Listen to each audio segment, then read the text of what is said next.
आखिरी में बात करते हैं उस ट्रेंडिंग रेमेडी की जिसके बारे में मैंने आपको शुरू में बताया था।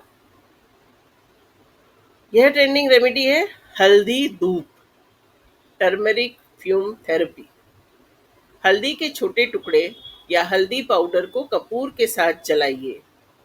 इससे निकलने वाला धुआं न सिर्फ हवा को शुद्ध करेगा बल्कि बैक्टीरिया, वायरस और फंगस स्पोर्स को भी डिस्ट्रॉय करता है। साथ ही नेजल एलर्जी और खांसी जुकाम में बहुत राहत मिलती है।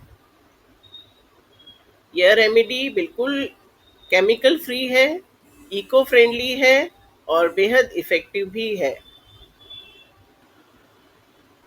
इसी के साथ कुछ लाइफस्टाइल प्रिकॉशंस का भी ध्यान रखें। क्लीनिंग को एक्सरसाइज की तरह से लें। बार बार झुकने की बजाय स्क्वैट्स में सफाई करें ताकि बैक पेन ना हो। सुबह या